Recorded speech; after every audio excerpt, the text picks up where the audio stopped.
करायचंच आहे. आणि 2 वर्ष म्हणजे 2019 नंतर 1 वर्ष त्याच्यातच गेलं कोरोनामध्ये. 2021, 22, 23 असं करता करता 4 वर्ष झाले. आणि गेल्या वर्षी दसऱ्याला ॲक्च्युली माझा पुस्तक प्रकाशनाचा सोहळा होता. नंतर थोडा काही कारणामुळे पुढे ढकलला गेला आणि शेवटी 12 जानेवारीला म्हणजे मागच्या महिन्यामध्ये माझ्या पुस्तकाचं प्रकाशन झालं. पुस्तक प्रकाशन झाल्यानंतर बऱ्याच जणांकडून चांगला प्रतिसादही आला की पुस्तक चांगलं आहे वगैरे. आणि सर्वप्रथम मला पुरस्कार सरांनी हे केलं की पुरस्कारासाठी तुमची निवड झालेली आहे, तुम्ही याल का वगैरे. ॲक्च्युली असं पुरस्कार हा माझा पहिलाच पुरस्कार आहे आणि कथासंग्रही माझा पहिलाच आहे. त्यामुळे पुरस्कार पहिला मिळाल्यानंतर जो आनंद आहे तो अवर्णनीय आहे. तुमचे धन्यवाद. बांधा नटवाचनालयाचे मी धन्यवाद मानू इच्छिते. अजूनही काही बोलण्यासाठी एवढं माहीत काही नाही आहे. भाषिकांचं छान प्रतिसाद मिळालं मला. मालवणी भाषा बोलायला आपल्याला सोपी वाटते कारण मालवणी भाषा आपण नेहमी बोलत असतो.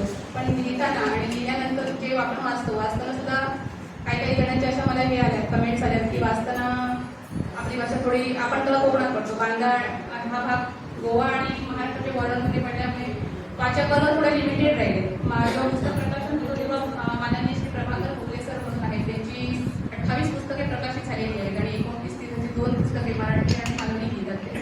2 पुस्तकं प्रकाशित व्हायच्या मार्गावर आहेत. तर त्यांनी मार्गदर्शन केलं होतं की यापुढे जर तुला लिहायचं असेल तर मराठी नुसतं मालवणी भाषेमध्ये न लिहिता मराठीमध्ये कथा किंवा जे काही लिहिणार आहे ते मराठीमध्ये लिही आणि त्याचे जे संवाद आहेत ते मालवणीमध्ये लिही. म्हणजे तुझी मालवणी सर्व पूर्णही पोहोचेल आणि मराठी भाषा आमच्या वाचक वर्ग तुला मिळेल. त्यामुळे तुझ्या वाचक वर्गावर हे येणार नाही. प्रयत्न आहे की अजूनही मी जास्त काही लिहीन. सुरुवात सध्या नोकरी 10 वर्ष पहिली 10-12 वर्ष मी हाऊसवाईफच होते. जॉब वगैरे करत नव्हते. आता सध्या 2-3 वर्षापूर्वीच जॉबला सुरुवात केली. त्यामुळे सगळं मॅनेज होत नाही आहे, घर जॉब वगैरे सगळं. त्यामुळे वेळ मिळत नाही. पण जसा वेळ मिळेल आता जबाबदारी आली. कथासंग्रह प्रकाशित झाला आहे, पुरस्कारही मिळाला आहे. त्यामुळे जबाबदारी आली की आता यापुढे लिखाण करणं गरजेचं आहे.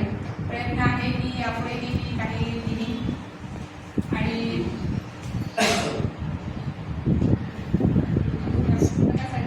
पुरस्कारासाठी तुम्ही माझी निवड केली किंवा त्याबद्दलही पुन्हा एकदा नटवाचनालयाचे आभार मानते. आणि माझी सांगितलं की ही माझी विद्यार्थिनी आहे, त्यामुळे आपण असं समजू नका.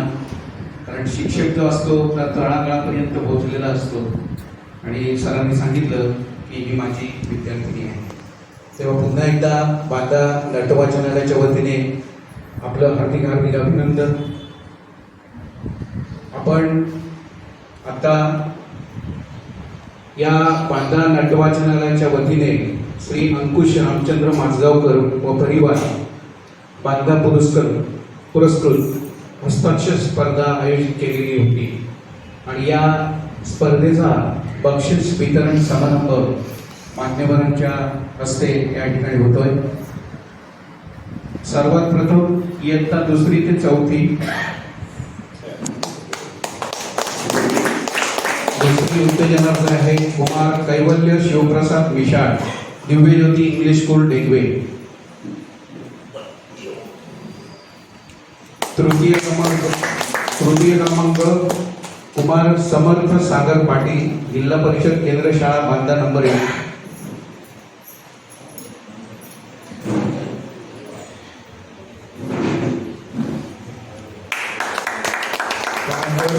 द्वितीय क्रमांक कुमारी संपदा संदेश पालव, जिल्हा परिषद शाळा इंसुली नंबर 4.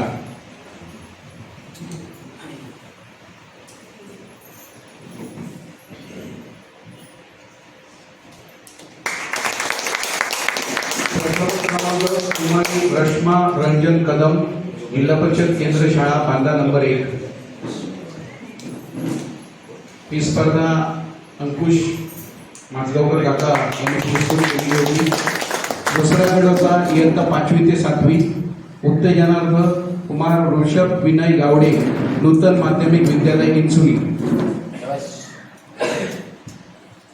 ऋषभ विनय गावडे, उत्तेजनार्थ नूतन माध्यमिक विद्यालय इंसुली.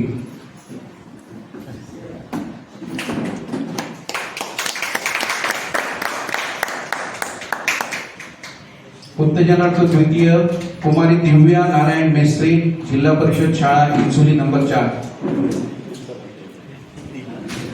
उत्तेजनार्थ द्वितीय कुमारी दिव्या. द्वितीय क्रमांक कुमारी सिद्धी संतोष परब, जिल्हा परिषद प्राथमिक शाळा विलवडे.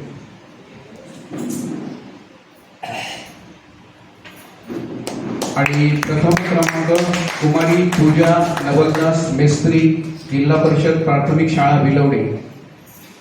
पूजा नवलदास मेस्त्री.